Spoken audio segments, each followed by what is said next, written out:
Bismillahirrahmanirrahim.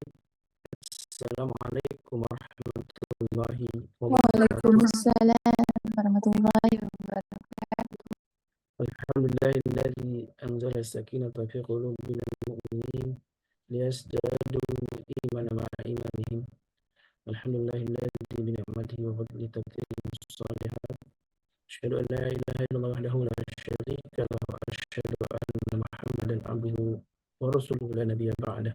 Allahumma salli wa sallim wa karim wa barik ala nabiyyina wa syafi'ina wa maulana wa qudwatina wa imamina Muhammad wa ala alihi wa sahbihi wa man ittaba'ahum bi ihsanin ila yaumiddin.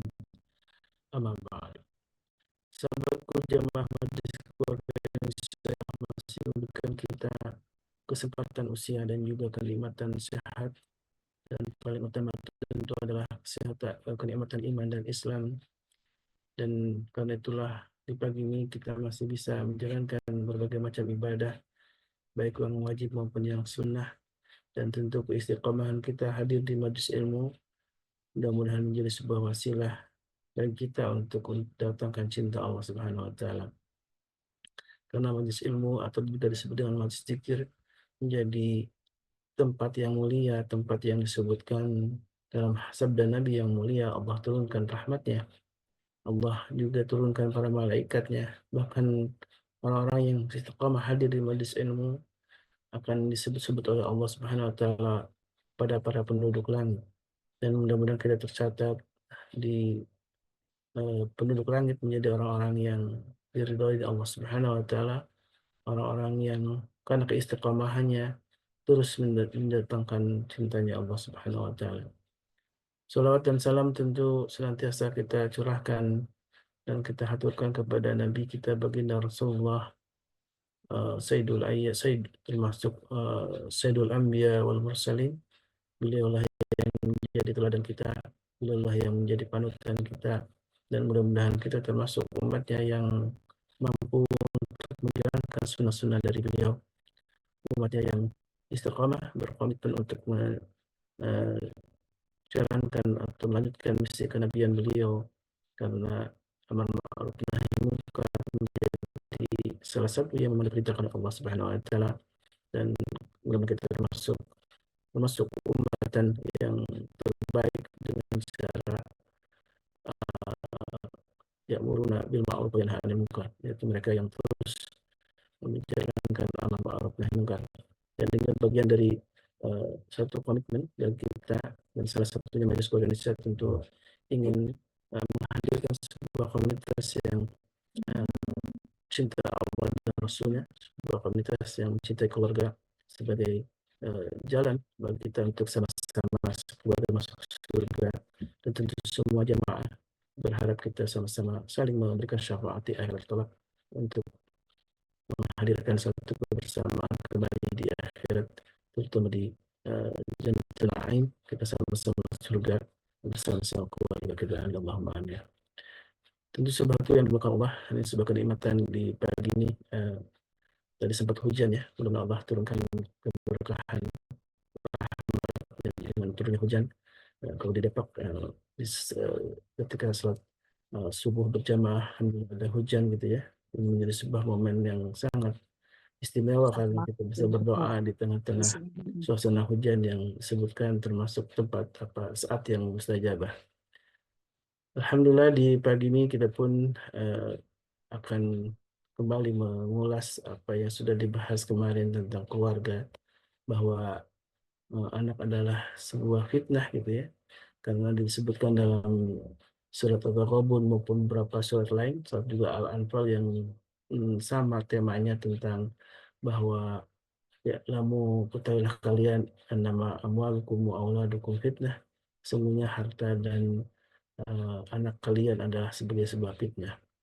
Tapi orang-orang yang menjadikan harta dan anak sebagai sarana untuk membawa ke surga, tentu ini adalah sebuah kenikmatan, karena harta dan anak-anak yang ketika dikelola dengan baik, anak dan harta yang dijadikan sebagai sarana untuk makin mendekat kepada Allah, maka kita insya Allah dengan itulah kita akan bisa mendapatkan ridha Allah Subhanahu wa taala.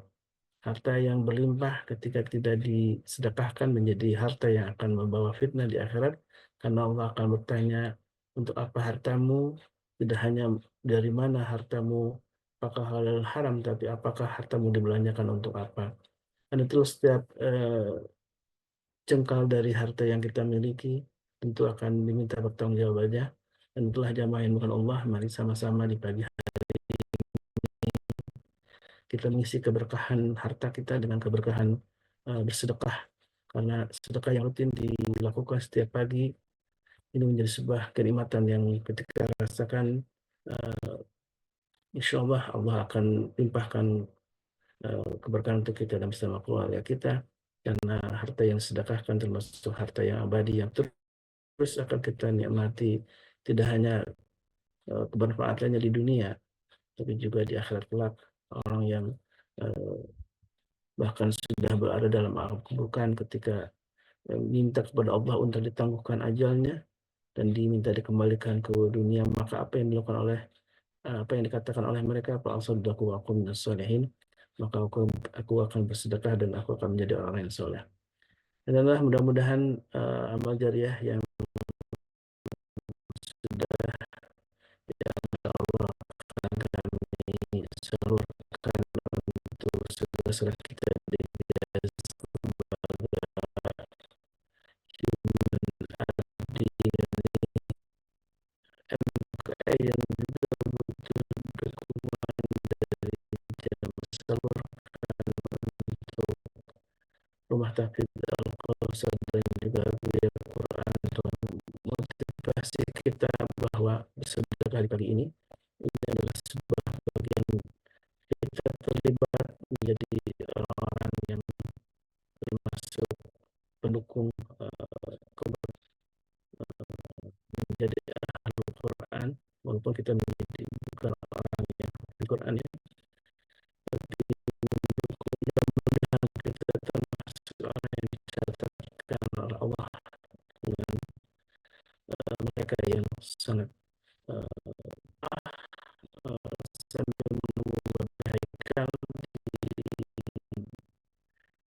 ini terus semuanya saling bisa bersilaturahim dan juga saudaranya saat tidak diketahui oleh termasuk doa yang mustajab.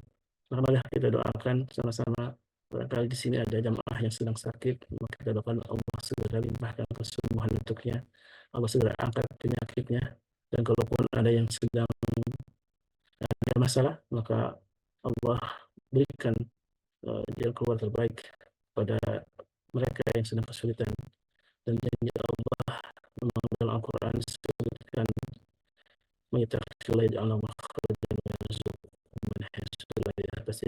orang yang berkata kepada Allah itu menjanjikan satu jalan keluar dan rezeki yang tidak disangka-sangka.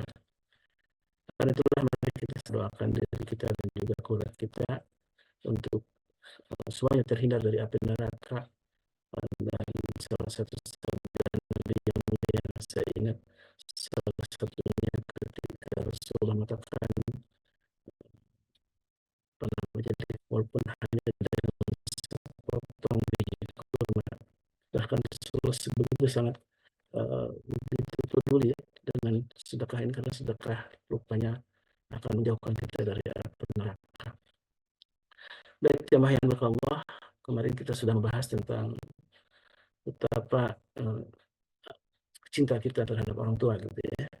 Karena salah satu yang disebutkan ketika fitnah itu akan terjadi anak menjadi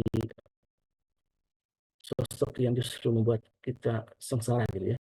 Tapi anak yang sangat hanya maka mereka akan terus mendoakan walaupun mereka orang tua kita sudah wafat. Begitu banyak jalan yang bisa kita lakukan selain mendoakan setiap hari untuk mereka. Allahumma anhum gitu ya. Tapi juga doakanlah orang-orang yang orang tua yang masih hidup tentu dengan sebuah penghormatan yang luar biasa, cinta yang luar biasa. Bagi yang masih memiliki orang tua ini sebuah kesempatan yang mahal ya. Harus kita manfaatkan sebuah kesempatan emas kita yang sampai kita lewatkan untuk terus membuat mereka bahagia. Dan inilah ketika kita melakukan hal serupa, maka sesungguhnya kita sedang mengajari anak-anak kita untuk melakukan hal serupa. Dan itulah kebaikan yang kita lakukan untuk orang tua kita, insya Allah akan mendatangkan kebaikan untuk kita dari anak-anak kita. Dan itulah sebuah contoh teladan yang luar biasa yang harus kita lakukan, harus kita tunjukkan kepada sama kita. Tabarakallah. Bagaimana kabarnya, Beh? Sudah sehat Alhamdulillah, walafiat sekarang? Rabbil alamin, kecapean ya. Karena hari Sabtu, hari Ahad tetap melakukan aktivitas. Ya, baru merasakan menjadi orang bilang abdi negara gitu ya. Saya bilang sih abdi umat ya. Baru merasakan dan tadi malam eh, masih jalan ya jam 9, jam 10 masih malam, masih berjalan. Saya melihat RPH rumah potong hewan di sekitar Bekasi. Eh, Gimana ya? Ya ada yang memenuhi syarat, ada yang tidak memenuhi syarat gitulah. Ada yang bikin kita nggak mau makan ayam lagi. Saya salah satunya di antaranya. Habis ngelihat tempat pemotongan ayam, nggak berani kita makan ayam lagi, nggak berani. Beneran. Kecuali yang betul-betul dari RPH yang qualified, yang disumpah untuk menyembelih dengan cara Islami gitu ya. Semalam saya di RPH rumah potong hewan itu artinya sapi ya. Alhamdulillah ada julehanya ya. Juleha itu juru sembelih halal gitu ya. Alhamdulillah ada julehanya. Berarti dia ikut. Kalau juleha itu berarti lulusan kita, lulusan BPJPH gitu ya. Kalau ya kita akan berikan nomor seri register kepada para juleha itu agar dia benar-benar serius dalam melakukan tugasnya gitu. Yang nggak bernomor seri, yang nggak bismillah, yang habis potong sedikit ayamnya dijeblusin ke dalam air panas. Ya, kalau menurut kami itu kan haram, itu namanya bangke karena dia matinya kerebus sebelum ayamnya benar-benar mati kan, dan seterusnya. Jadi kami sedang melakukan pengecekan besar-besaran, kami melakukan ini lillahi ta'ala. Ya walaupun bukan tugas kita, tapi karena kita ada urusannya sama halal, tapi jadi kita kerjain demi untuk melayani umat agar makanan yang dimakan itu betul-betul halal, betul-betul dipertanggungjawabkan lah begitu. Jadi semalam masih ke sana jam berapa tuh ya? Jam 9 baru mulai pemotongan. Kalau kita mau sidak ya pas lagi potong, bukan pas lagi diem. Ya, pas lagi potong tuh jam 9 startnya. Nah, kita datengin tuh para RPH ya. Baik, kita lanjut lagi Bapak Ibu sekalian yang dimuliakan Allah dengan mengucap bismillahirrahmanirrahim. Assalamualaikum warahmatullahi wabarakatuh. Waalaikumsalam warahmatullahi wabarakatuh. Innal hamdalillah wa syukurillah ala ni'matillah.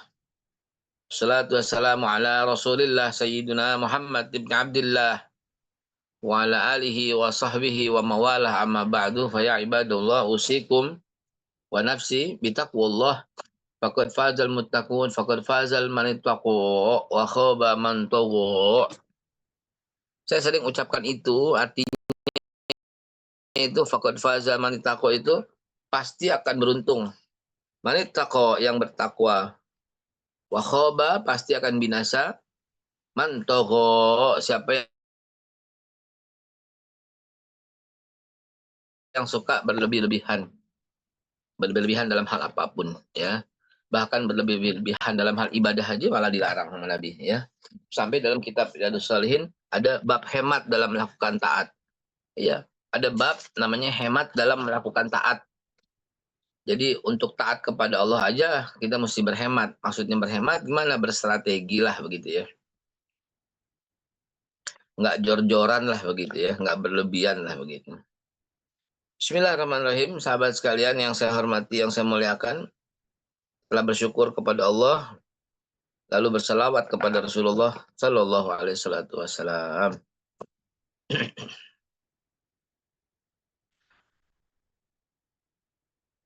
Kembali kita mengangkat kasus tentang anak yang bakti kepada orang tua dan orang tua yang bakti kepada anak. Mengenai anak bakti kepada orang tua, saya yakin semuanya udah familiar dan biasa. Yang mungkin belum, orang tua yang bakti kepada anaknya. Mungkin kalimat saya agak berlebihan dengan kalimat bakti, tapi ya begitu biar terjadi sedikit kontroversi.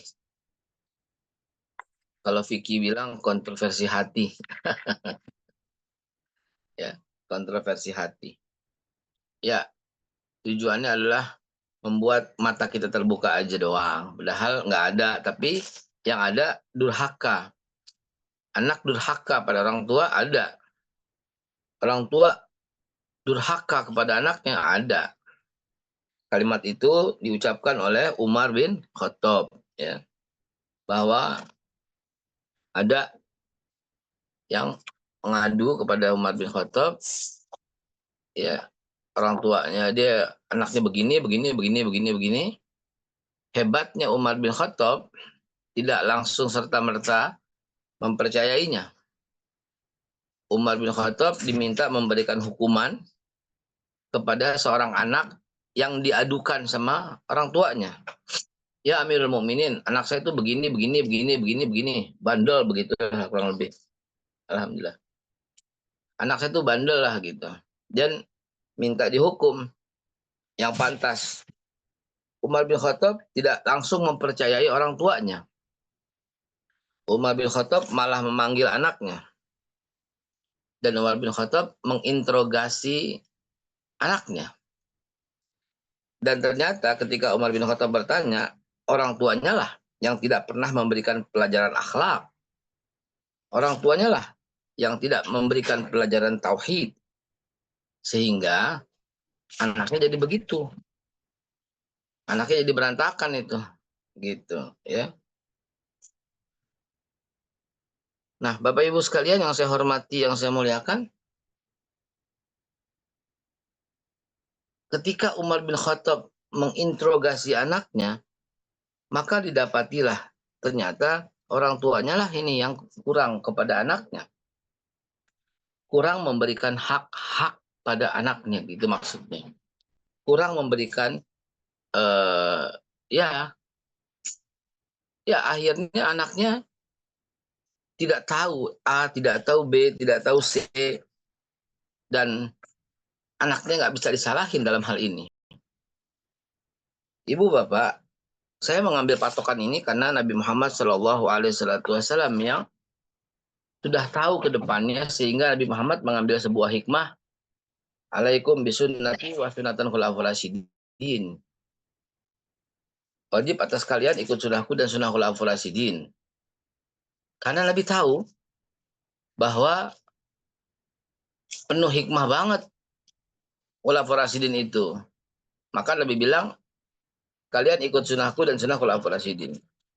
Dan apa yang dilakukan oleh Abu Bakar Siddiq, Umar bin Khattab, Utsman bin Affan, Ali bin Abi Thalib, semuanya udah jaminan mutu dan bisa dijadikan hujah. Kalau mau pakai ayat, Allah udah redho sama mereka. Radhiyallahu anhum wa radu'an dzalika liman khasya rabbah. Jadi Allah udah redho sama mereka pun redho kepada Allah. Dalam hal ini Umar bin Khattab menginterogasi ayahnya, dan ternyata memang ayahnya tidak memenuhi hak anak gitu. Kebalikan daripada itu, saya mau ngomong sedikit ya, agak penting ya, di luar dari itu semua ya. Mungkin di dunia kita berkasih sayang dengan anak. Mungkin di dunia anak berkasih sayang sama orang tua. Tapi anak yang tidak hormat, tidak membuat orang tuanya ridho, di hari kiamat dia musuh. Dan kebalikannya juga terjadi. Ingatlah, al-yauma la yanfa'ul mal wal banun, hari di mana anak-anakmu itu nggak bisa lagi memberikan manfaat. Saya suka merinding tuh ya kalau Chrisye nyanyikan lagu akan datang hari mulut dikunci, kata tak ada lagi. Sampai-sampai matiin aja lah. Gitu loh, takut nangis di depan orang itu ya. Itu kan surat Yasin. Surat Yasin. Al-yawma nakhtimu ala afwahim wa tukallimuna aydihim wa tashhadu arjuluhum bima kanu yaksibun. Itu kan surat Yasin yang dinyanyiin oleh Chrisye, ya. Dan yang di dunia ini berkasih sayang, pada hari itu dalam sidang ya, dalam sidang catat ya, pada hari itu dalam sidang orang tua akan lari dari anaknya. Kenapa? Takut dituntut. Anak lari dari orang tuanya. Kenapa? Takut disebut kurang ajar. Kan hari di mana suami lari dari istrinya. Takut tidak memenuhi kewajibannya. Hari di mana istri lari dari suaminya. Takut suaminya mengatakan dia pernah durhaka. Jadi hari di mana orang tua lari dari anak, anak lari dari orang tua, suami lari dari istri, istri lari dari suami. Ya, teman sejawat apalagi gitu. Nggak ada yang bisa nolong sebenarnya. Nah, pada hari itu betul-betul kita alone gitu ya. Dan tidak akan mungkin pada hari itu seorang istri berkata, mana suamiku? Kagak. Percaya beneran, kagak.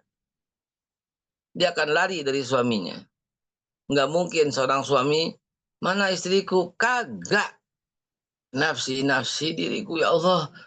Betul-betul sekelompok umat lari kepada Nabi Ibrahim. Nabi Ibrahim aja bilang nafsi, diriku. Nabi Ibrahim loh. Sekelas Nabi Ibrahim, bayangin. Nabi Ibrahim bilang nafsi, diriku. Hari ini Tuhanku marah yang belum pernah seperti hari ini. Dan aku pernah berdusta di dunia. Nabi Ibrahim kan dusta berapa kali tuh.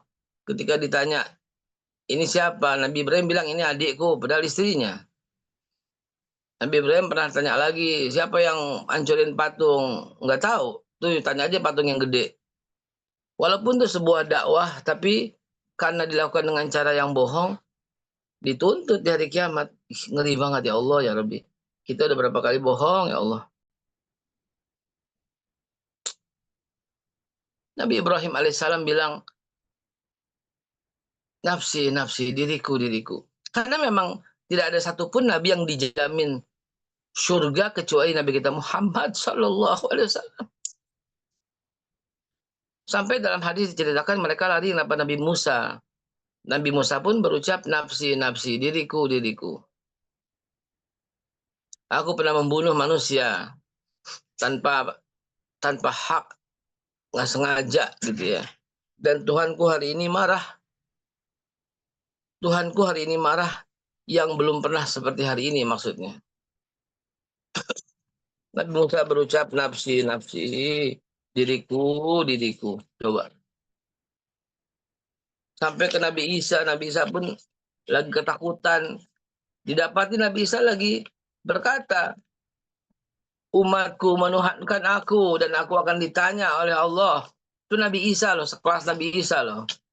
Bagaimana sekelas kita gitu loh Bapak Ibu. Kalau nggak nyerah, pasrah, takut, tunduk total sama Allah gitu. Bagaimana gitu loh. Nih anak-anak tolong dengerin ya. Yang hadir di sini anak-anak nih. Saya lihat nih ada beberapa anak yang hadir, tolong dengerin ya. Fala takul lahuma uffin. Maka janganlah kau berkata pada orang tua, itu dipanggil oleh Allah dari kiamat. Kenapa lu bilang sama orang tua? Coba. Dipanggil di hari kiamat. Udah berapa kali kita bilang sama orang tua? Coba. Saya mohon yang kayak gini-gini jangan diabaikan. Kita sama-sama memperingati. Ya. Saya demi Allah, saya nggak pernah berani itu ngomong. Umi. Nggak pernah berani seumur hidup. Saya ingat-ingat saya belum pernah ngomong begitu tuh sama Umi. Cuman bilang, iya Mi, iya Mi.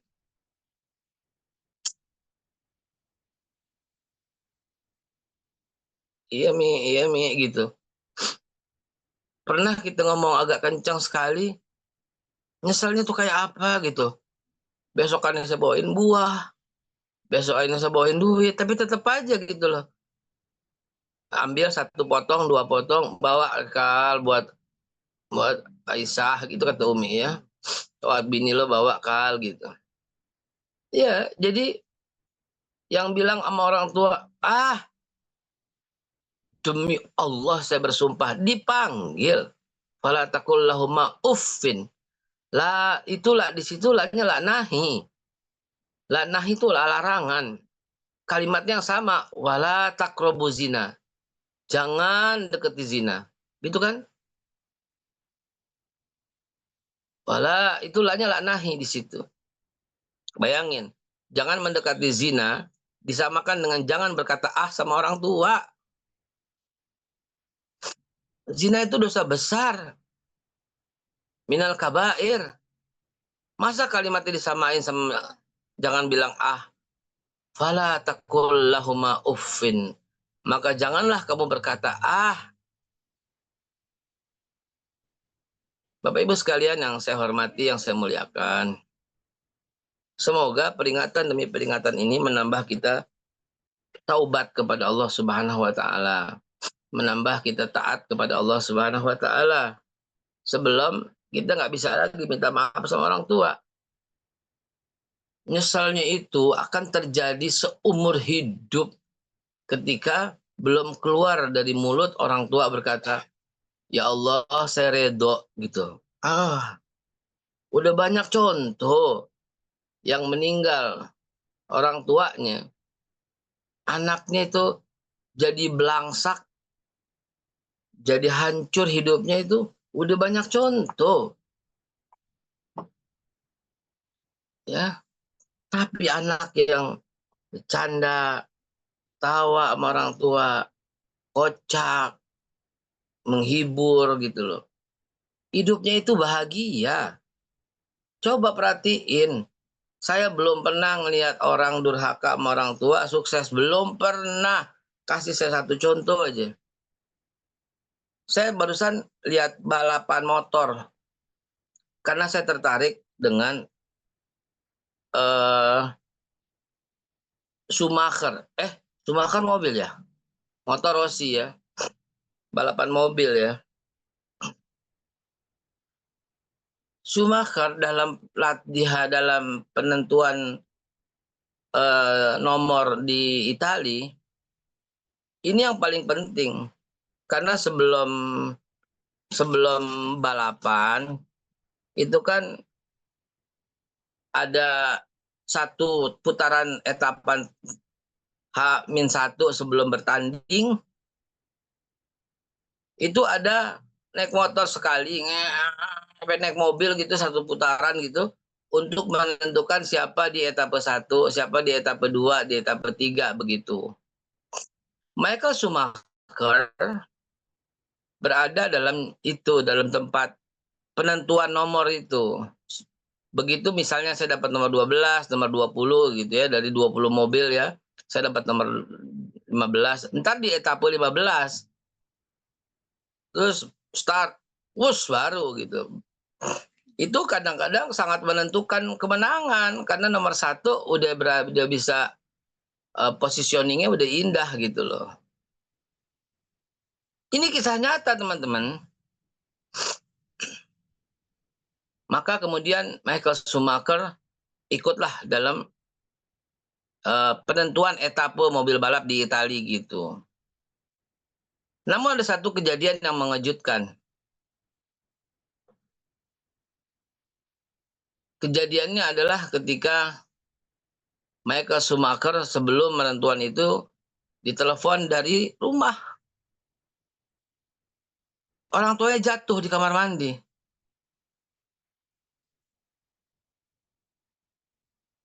Teman-teman, kalau saya cerita soal saya, ya wajar gitu.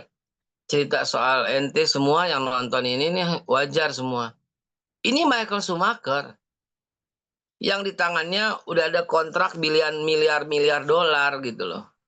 Yang membawa nama besar Toyota, yang membawa nama besar sponsor Egypt Oil, yang membawa nama besar baju yang dipakai, helm yang dipakai, yang membawa semua sponsor-sponsor dunia raksasa. Ini Michael Schumacher yang kalau kalah itu karirnya akan hilang. Sekali lagi, ini Michael Schumacher, bukan Tinton Suprapto, ya, bukan Rossi. Michael Schumacher, number one in the world gitu loh. Mau tahu responnya seperti apa? Dia keluar dari mobilnya. Dia tinggalin mobilnya.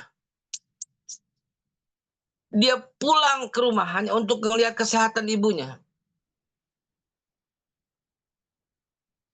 Ini Michael Schumacher, teman-teman. Dia pulang ke rumah untuk melihat kondisi ibunya. Kan tanggung sebenarnya kalau kita, pikiran kita ini. Di penentuan etape, ntar abis ini baru pulangnya ke rumah gitu. Dia tinggalin mobilnya. Ditinggalin semua krunya. Mereka Schumacher pulang. Dan dia terjadi, karena dia nggak hadir, dia ditaruh di nomor terakhir. Michael Schumacher pulang, dia lihat ibunya yang jatuh. Cuma jatuh, Bapak Ibu. Kemudian Michael Schumacher merawat, dan ternyata kata ibunya nggak apa-apa. Ya udah terlambat. Penentuan etapa mobil itu sudah terjadi. Dan Michael Schumacher akhirnya mendapat urutan terakhir karena nggak hadir. Esok harinya lomba. Dan pasti Anda tahu endingnya kayak apa. Sang juara satu adalah Michael Schumacher.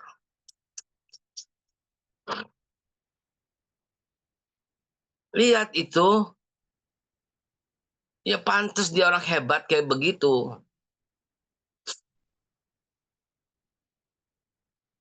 Suatu hari Abu Rizal Bakri itu ibunya berkata dia pengen umroh gitu loh. Dia pengen umroh.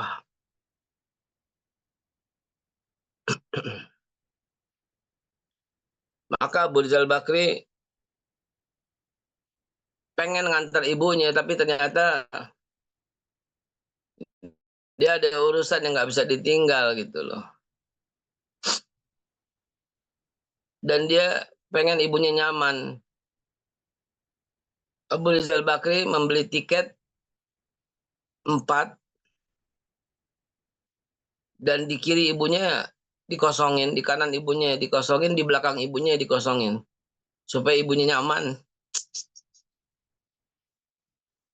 Orang-orang besar kayak begitu ya, luar biasa ya. Di balik ke setiap kesuksesan mereka itu, kalau kita lihat ada satu upaya untuk mensejahterakan dan membahagiakan orang tuanya. Ternyata itu yang menjadi alasan dan dalil kesuksesan mereka gitu loh. Sebagai pengamat yang suka melihat kandidat-kandidat dunia, kadangkala kalau ada kemarin tuh Pilpres di Amerika, saya mengamati gitu loh. Dan cari deh, ntar saya udah download, ntar saya kirim deh ke grup deh.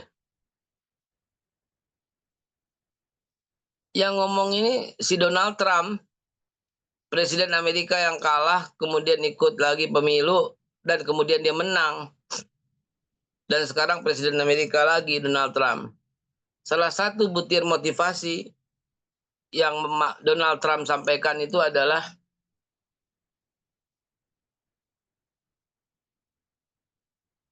silakan Anda berdebat dengan siapapun katanya, kecuali sama ibumu. Donald Trump yang dunia mengutuknya, terlepas dengan segala sikap kontroversinya. Tapi itu nasihat Donald Trump. Coba perhatikan dunia ini Bapak Ibu sekalian. Sekali lagi saya minta contoh. Kasih saya satu contoh. Orang yang kurang ajar terus sukses. Cari. Cari kalau ada satu aja. Nggak akan ketemu. Karena Nabi Muhammad yang bilang. Berarti udah pasti benar gitu loh. Ridhonya Allah tergantung ridhonya orang tua. Walaupun dia kafir. Iya walaupun dia kafir. Walaupun dia kafir. Allah akan berikan kepada dia kebahagiaan kalau dia membahagiakan kedua orang tuanya. Walaupun orang tuanya sama dia beda agama. Seperti yang terjadi pada saat bin Abi Waqqas. Ya. Bapak Ibu sekalian, semoga suntikan pagi ini akan membuat kita berpikir kembali tentang sejauh apa kita membahagiakan kedua orang tua kita. Senyumnya adalah senyuman Allah Subhanahu wa taala. Wallahu alam bisawab, saya mau ganti baju dan siap-siap berangkat. Namun saya masih buka kesempatan sampai selesai di kendaraan gitu ya. Jadi agak ada sedikit perjalanan ini. Pagi ini ada Pendeta Gilbert yang datang ke kantor. Dia ingin melihat kantor halal karena saya undang juga gitu ya. Baik, demikian silakan forum dibuka kembali kepada moderator. Saya tidak kemana-mana sampai selesai. Fadol, saya cuma mau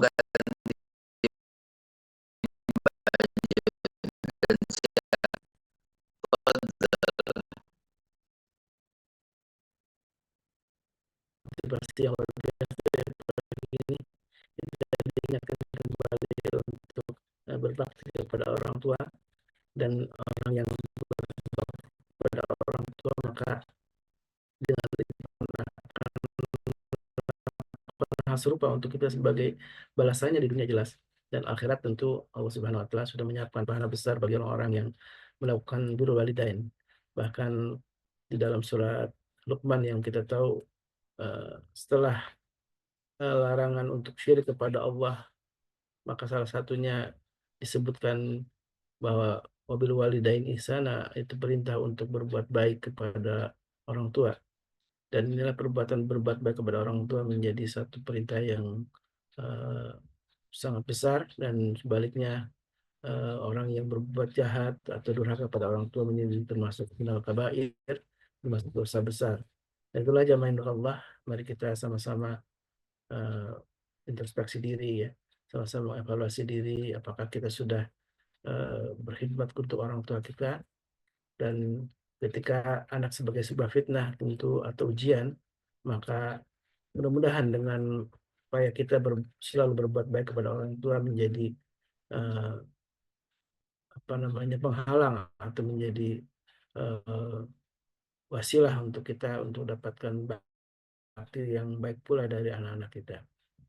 Baik, zaman Allah tak lengkap kalau tidak kita isi di pagi ini sambil menunggu Babe juga standby lagi. Kita sama-sama untuk sharing atau mungkin juga bertanya, silahkan kita sharing tentang keluarga kita, karena kita semuanya adalah eh, bagian dari keluarga. Kita punya orang tua dan kita punya anak-anak ya. Mari kita sama-sama untuk sharing, dan mudah-mudahan sharing ini menjadi bagian memberikan rahmat untuk saudara kita atau inspirasi ya, kebaikan-kebaikan yang di sharingkan menjadi kebaikan yang mudah-mudahan Allah catat sebagai pahala yang besar. Silakan jemaah yang ingin sharing. Bagi yang pasti punya orang tua, tentu ini sebuah kenikmatan ya, masih bisa punya orang tua dan mereka mengabdi, bisa berbuat baik kepada mereka, akan meminta doa dari mereka. Itu sebuah, kalau guru saya Ustaz Budi Asyari sempat bilang bahwa orang tua itu menjadikan jimat ya, jimat adalah tanda petik ya, jimat ya, karena dengan orang tua kita bisa meminta doa dan Allah kabulkan dengan doa-doa yang mustajab dari orang tua kita.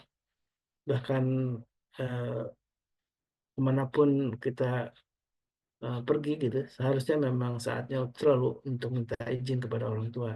Mungkin bukan izin yang dimintakan dari mereka, tapi adalah ridhonya, bahkan mungkin doa yang paling penting adalah doa mereka untuk kita semua.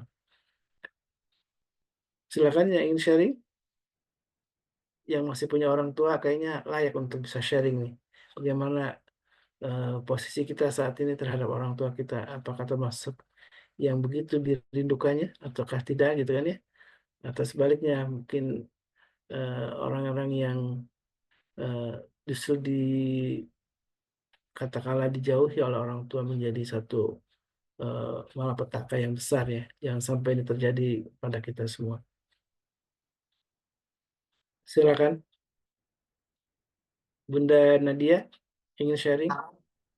Siap, Ustaz. Assalamualaikum. Waalaikumsalam warahmatullahi wabarakatuh. Saya yakin semuanya punya kisah-kisah yang berkesan sama orang tuanya. Tapi Salam warahmatullahi wabarakatuh.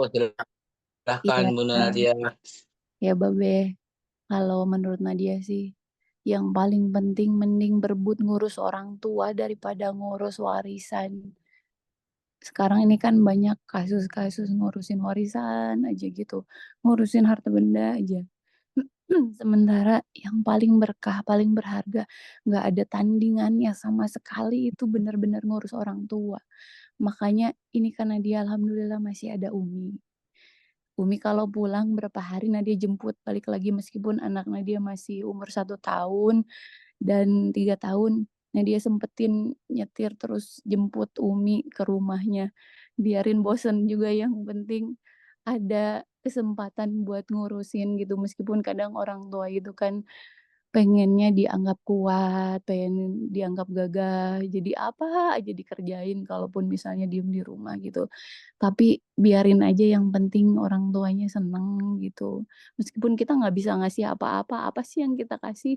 Orang tua ngasih kita segala macam, dari bayi ngurusin segala macam, kita mah cuma ngurus gitu doang, cuma pengen bikin ketawa doang, mau dianggap konyol sama orang lain nggak masalah. Yang penting Umi bisa senyum gitu di rumah gitu. Makasih, Assalamualaikum. Kayaknya yang lain juga punya pengalaman yang lebih banyak, lebih senior dari Nadia gitu. Baik, Bu Darmi masih punya orang tua? Masih ada Eh, maksudnya? Dua-duanya udah nggak ada Ustadz, makanya diem aja dari tadi. Tapi memang kita kalau Bismillah mentingin orang tua teh, insya Allah berkah.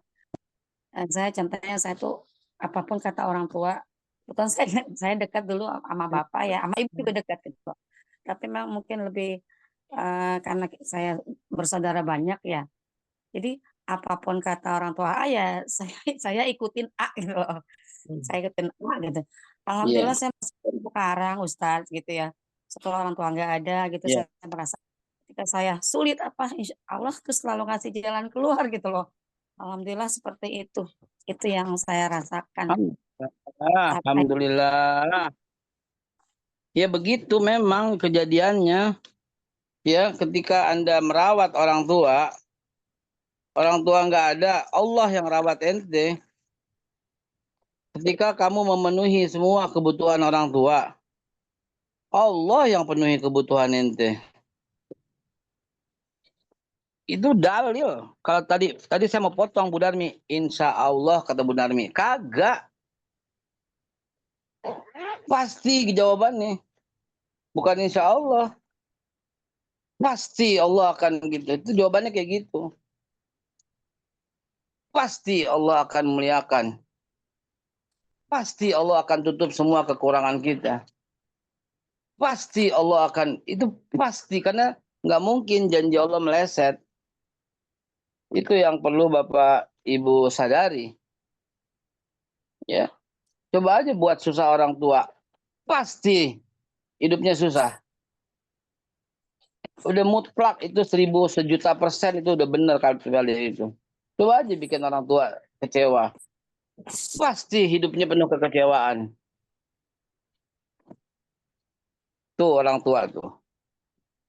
Ya. Jadi hati-hati. Waspada. Be careful. Ya. Ya. Kok ini lagi? Kemarin begitu.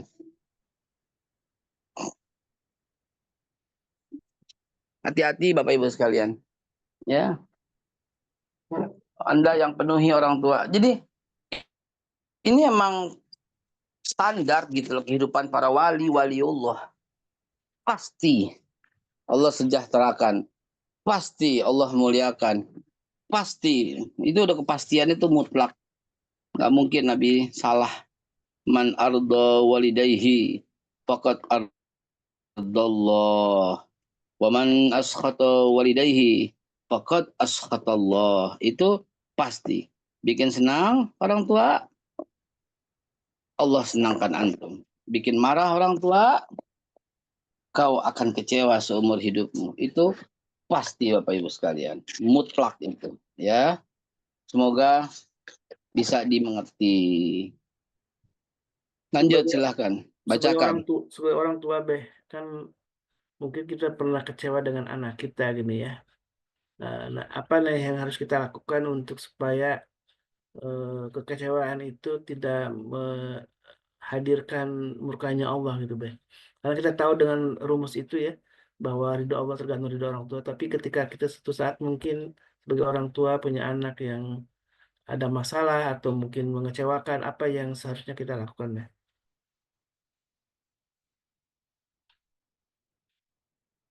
Masih monitor Beh? Baik. Mas Khalis, ini benar ucapan antum ini keren gitu ya.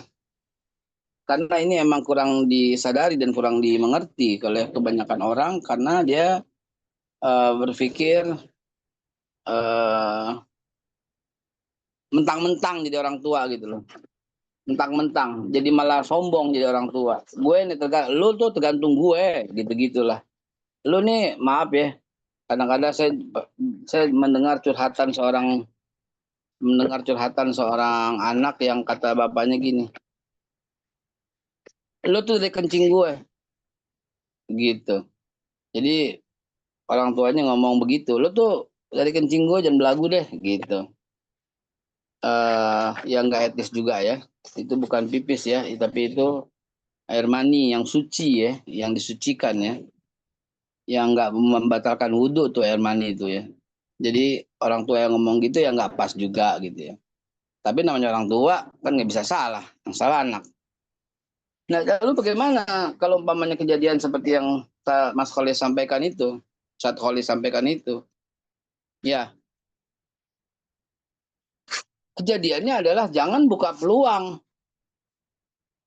Kebanyakan orang tua juga mesti di training nih orang tua yang kayak gini nih. Jadi dia menciptakan peluang supaya anaknya kurang ajar. Harusnya jangan sampai. nanti kalau kita ngomong begini, anak kita pasti ngomong begini. Mendingan jangan. Jadi orang tua yang mesti ngejaga suasana itu. Daripada ngomong begini, ntar begini. Ah, mendingan jangan deh. Itu tuh ada gitu loh. Kita mesti sampai ke situ tuh mikirnya tuh, hai para orang tua. Kalau lu ngomong begini, anak lu bakal ngomong begini nggak? Bakal. Jangan. Jangan, kesian anaknya. Ya. Kalau lu ngomong begini, kalau saya berbuat begini, anak saya pasti berbuat begini. Jangan. Kesian anaknya, jadi nggak diredoin. Gitu. Jangan sampai kayak begitu.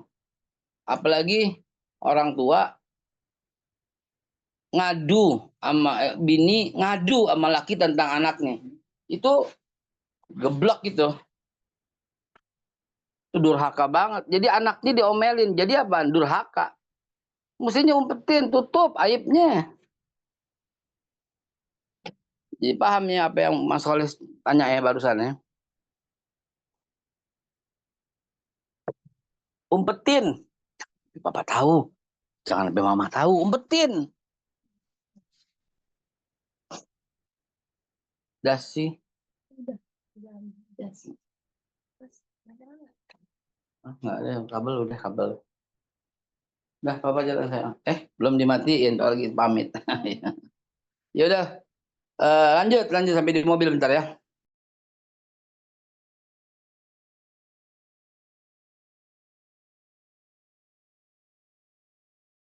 Silakan jamaah yang ingin respon soal kita sebagai orang tua tentunya yang mungkin seringkali atau mungkin terkadang kita pernah dikecewakan oleh anak kita dan kita melihat mungkin dengan nada kemarahan atau apa ya.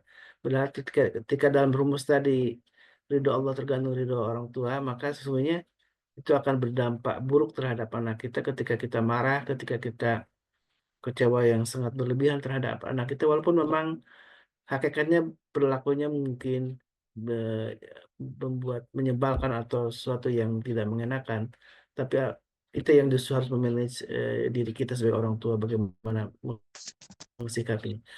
Baik, Ustaz Sela, silakan. Izin Ustaz Kholis, Babe Haikal, Assalamualaikum. Mungkin juga perlu dibahas bagaimana kita memaafkan dosa orang tua ya. Apa tuh bahasa yang lagi kerennya tuh? Dosa masa lalu gitu atau apa gitu istilahnya, saya lupa deh. Ketika orang tua punya standar pengajaran pendidikan yang berbeda dengan pendidikan keluarga hari ini gitu kan. Mereka kan dididik ala kolonial. Pasti banyak yang penuh dengan kekerasan gitu kan. Kayak saya aja dulu kalau salah digebukin gitu. Dipecutin pakai kemoceng gitu kan sampai bekas gitu. Nah, luka pengasuhannya itu bagus tuh, benar, makasih banyak. Itu perlu dibahas juga tuh Ustaz Kholis tuh, bagus tuh, karena kalau kita nggak heal, nggak sembuh dari luka pengasuhan itu, dampaknya ke anak kita juga kan pada akhirnya. Itu sih. Iya. Jadi akan merembet gitu ya ketika kita mengalami luka batin pengasuhan tadi. Iya. Luka pengasuhan, kemudian Jadi kita akan melakukan hal serupa terhadap anak kita gitu. betul. Jadi kalau kita mau baik ke anak kita gitu kan, cucu kita dengan pengasuhan yang lebih baik, ya kita harus maafin dulu tuh luka pengasuhan orang tua kita terhadap kita dulu, kalau misalnya ada ya, case-nya kayak saya gitu misalnya gitu. Gitu sih. Baik, itu menarik sekali nih, Bang, untuk dibahas juga nih. Bagaimana kita menjadi orang pribadi yang bisa memaafkan gitu ya Iya. terhadap orang tua kita yang kalau mungkin anak kita pernah salah kepada kita. Tentu kita kan orang tua tidak semuanya benar juga, orang tua tidak semuanya sesuai dengan tuntunan dari Rasulullah dalam mendidik anak kita, mendidik anak-anaknya gitu ya. Seringkali mungkin mereka karena juga asupan dari orang tuanya, lingkungannya yang kurang baik, jika melakukan sesuatu yang keliru terhadap anak-anaknya, Betul. dari seperti kekerasan misalkan atau mungkin makian yang luar biasa gitu kan ya. Betul. Dan itu tentu akan berdampak kepada kita ketika mereka seolah-olah karena sering marah-marah tidak ridho dengan kita, padahal mungkin kesalahan kita tidak seberapa gitu ya. Betul. Tapi responnya begitu luar biasa, bisa jadi karena lagi sedang masalah juga. Nah ini kan kita jadi khawatir ya sebagai anak, orang tua kok begitu besar marahnya ke kita gitu kan ya. Dan itu Saya kasih komen ya. Saya kasih komen begini. Eh, orang tua kita baik, ya beruntung. Orang tua kita jahat, ya sabar. Orang tua kita zalim, ya menghindar. Orang tua kita kasar, ya super lembutnya balasannya supaya nggak dikasarin. Orang tua kita kafir, ya pelukin. Orang tua kita musyrik, ya doain. Orang tua kita, jadi emang kagak ada, nggak ada, nggak ada. Jangan coba-coba, jangan berkata padanya, udah selesai gitu loh. Tergantung orang tuanya dong. Kagak, kagak. Kagak. Enggak sama sekali begitu. Orang tuanya kasar, bego, zolim, jahat, nggak adil, kita sabar. Emang dalilnya ada ilah? Kan nggak ada ilah. Jangan berkata kepada keduanya, kecuali kasar. Kan kagak begitu dalilnya. Jangan berkata kepada keduanya, kecuali ketika dia lagi nyembah berhala. Enggak juga. Ada kalimat la ta'ata li makhlukin illa, ya, la ta'atul khaliq illa masyiatal jangan, enggak ada taat kepada begini, tunggu, la ta'atal La ta'ala fi makhlukin. illa masyiatal khaliq gitu ya. Ada apa? La ta'atal makhluk illa masyiatal khaliq. Enggak ada taat sama makhluk ketika bermaksiat kepada khaliq. Bahkan pada orang tua. Tapi di situ kan tidak taat, tapi tetap pergauli dengan bagus. Wa qaulun itu qaulun ma'ruf. Ketika orang tua menyuruhmu meninggalkan sholat, pakai strategi. Ia di depannya, dia nggak lihat kita sholat. Apa kurang tuh contoh para sahabat? Apa kurang contoh Sa'ad bin Abi Waqqas? Saya punya nenek kandung. Menyadarkan pamannya ketika suruh beli minuman keras. Dia beli itu minuman keras. Dia buang separuh diganti air, bayangin. Itu nenek kandung saya sendiri itu cerita. Orang dulu kan minumnya bir, wak. Dan itu nggak bisa tinggal tuh. Dipanggil tuh, beliin gue. Dia duduk di depan. Tutup tokonya katanya. Nggak ada cerita bilang, Bapak nggak boleh mabok. Nggak ada tuh. Bayangin tuh. Saya mendapat pelajaran kayak begitu tuh. Sampai dari nenek kandung saya tuh cerita. Dulu engkong lo suka mabok katanya gitu. Jidinya lagi. Waktu nyuruh jida itu dibuang separuh dicampur air. Oh nggak enak nih. Sampai berhenti mabok. Bayangin itu. Pikirin itu kisah-kisah yang kayak begitu tuh. Ya, jadi orang tua saya pemabokan, hormatin. Orang tua saya nggak adil, sabarin. Orang tua saya bawa perempuan ke rumah dan menyakiti hati ibu saya. Peluk ibunya, sabarin, dan doain orang tua lakinya. Gitu. Ya jangan sok melawan. Nggak bisa nih. Apa salah dulu. Kita mesti nggak bisa. Sabarin gitu loh. Hindarin. Orang tuanya nggak adil, orang tuanya kasar, orang tuanya nggak ngerti agama, orang tuanya bego, orangnya zolim, orang tuanya fasik, orang tuanya mabok, orang tuanya gebukin mulu. Tinggalin. Tetap dengan santun. Kos. Tetap dengan hormat. Hindarin jumpa dengannya. Demi jangan sampai kurang ajar, jangan sampai kasar. Demikian komentar, silakan. Bunda Dwi, silakan udah ingin bertanya atau sharing. Ya, saya mau sharing nih. Assalamualaikum sebelumnya semuanya. Lebih kepada luka pengasuhan. Ini cerita saat saya masih kecil ya. Saya punya orang tua yang baik sebenarnya. Orang tua saya itu tidak pernah memaksakan kehendaknya. Tetapi saya mengalami yang namanya luka pengasuhan. Karena saya mempunyai kakak perempuan dan 2 adik laki-laki. Tapi di kondisi ini kakak saya orangnya rada memaksakan kehendak. Jadi saya bukan kadang-kadang jadi sering jadi pihak yang harus mengalah. Untuk dapat memenuhi segala apa yang saya inginkan, saya lebih cenderung untuk mengupayakannya sendiri. Misalnya dengan ya bikin kerajinan, beternak ayam atau gimana, pokoknya saya bisa mendapat apa yang saya mau. Jajan lah salah satunya mungkin. Misalnya beli buku atau apa ya. Setelah saya dewasa, berumah tangga, saya menjadi orang yang kayaknya segala hal tuh harus eh, mengupayakannya sendiri. Gitu. Jadi saya mulai berpikir, ya mungkin sekitar tahun 2020, saya mulai merasa lelah. Gitu.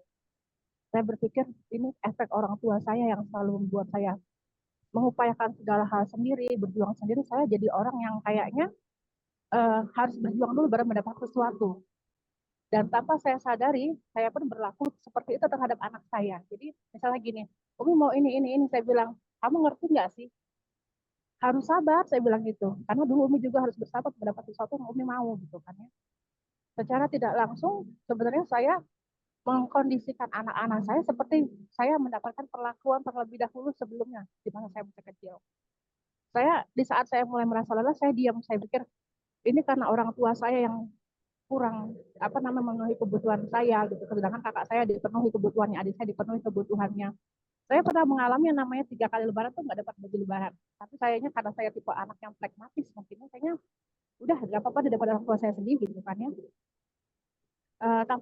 Tanpa ya cara Allah menolong saya dari segala pemikiran sempit saya mendengarkan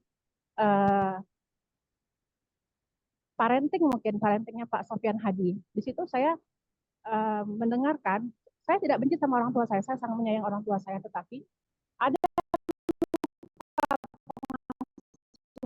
luka pengasuh terhadap saya bahwa orang tua saya memperlakukan saya seperti ini, hingga akhirnya saya menjadi pribadi yang segala hal harus berjuang, tidak pernah bisa mendapatkan hasil, dan misalnya saya mendapatkan apa dari pasangan hidup saya. Semuanya serba terbatas dan serba harus diperjuangkan. Saya coba memutuskan luka pengasuhan yang mungkin masih ada di alam bawah sadar saya dengan berkata pada orang tua saya punya teman ada abah saja ya, tapi saya kan gengsi itu harus bilang sama orang tua saya bahwa saya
Masya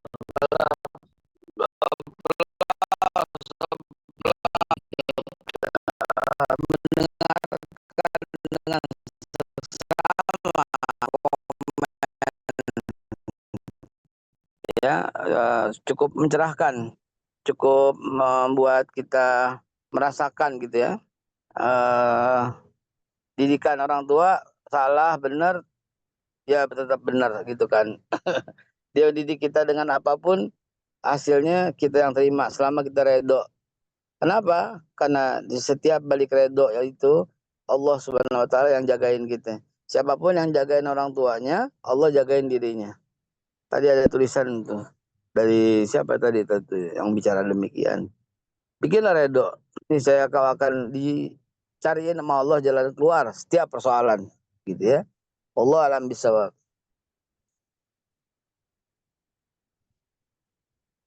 Allah. Mudah-mudahan jadi inspirasi untuk kita semua ya. Dengan cara kalau Bunda Dwi tadi selalu mengucapkan terima kasih kepada orang tua walaupun mereka sudah melakukan kesalahan untuk kita buat dolim, tidak adil gitu ya.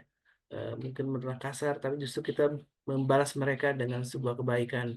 Dan itulah salah satu untuk melakukan healing atau membasuh luka batin yang dialami.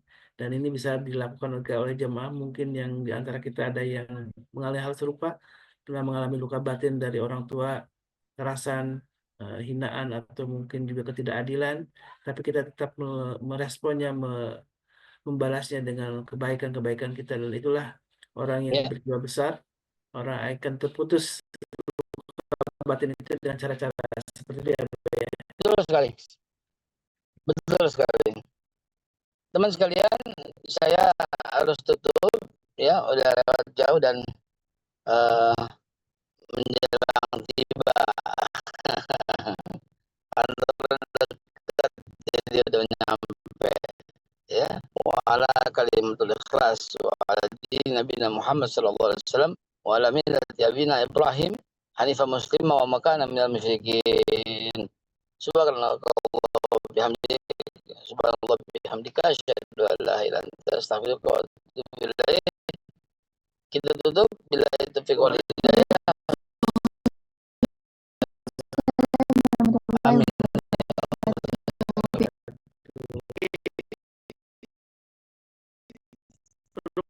Teh, ada yang mau datang teh?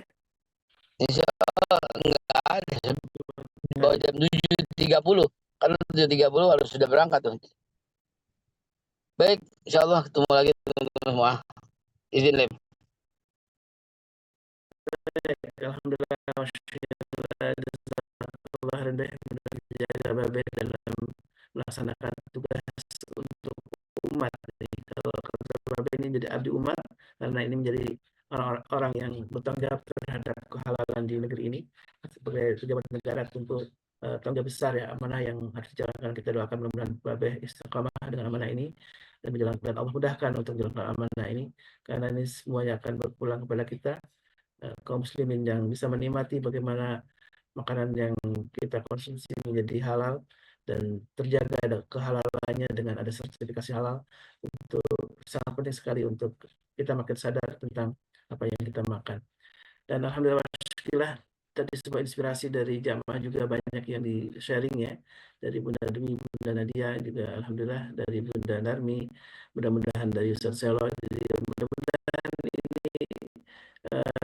sharing yang terus memberikan pencerahan atau inspirasi untuk kita semua bagaimana menjadi orang yang lebih baik, dan menjadi orang yang lebih baik tentu menjadi komitmen kita menjelang pergantian tahun di tahun Masehi ini. Tentu banyak hal yang harus kita siapkan. Kalau kita kemarin sudah bersama Ustaz Ruli dan Ustaz Dodi bagaimana membuat sebuah resolusi atau visi misi keluarga, mudah-mudahan ini juga bisa ditularkan kepada jamaah yang mungkin tidak sempat hadir dalam acara kemarin di hari Ahad ini, karena ini sangat menarik sekali untuk membangun sebuah visi misi keluarga, sehingga tahu apa yang ingin dicapai dalam keluarga kita, cita-cita keluarga kita, dan mari sama-sama untuk bersamai pasangan kita dan juga anak-anak kita dalam suatu visi dan misi yang sama.